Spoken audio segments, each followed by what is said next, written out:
அன்பார்ந்த மக்களே, நான் உங்கள் நசீர் பாய் HBK பிரியாணி பேசுறேன். இன்னைக்கு சென்னை ராயப்பேட்டையில் ஹைடெக் மால்ல நிக்கா ஈவெண்ட்டுக்காக ஒரு 800 பேருக்கு மட்டன் பிரியாணி செய்ய போறோம். அது எப்படி செய்யறோம்னு பார்க்கலாம்.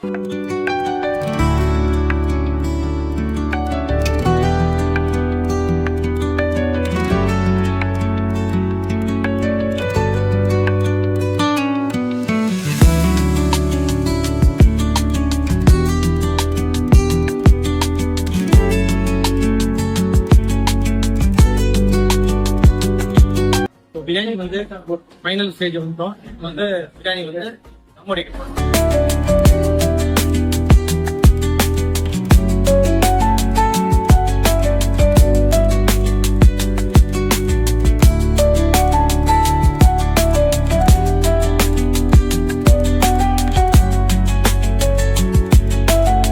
ஒரு நிகழ்ச்சினாலே அதுல பரிமாறப்படுற உணவு தான் என்னைக்குமே வந்து மறக்காம பேச வைக்கும். இதே போல உங்க இல்ல நிகழ்ச்சிகளுக்கான திருமணம், பிறந்தநாள், நிக்கா அண்ட் வலிமா எதுவாக இருந்தாலும் சிறந்த முறையில் கேட்டரிங் அண்ட் ஈவென்ட் மேனேஜ்மெண்ட் சேவைக்காக HBK பிரியாணியை தொடர்பு கொள்ளுங்கள். நன்றி. அஸ்ஸலாமு அலைக்கும்.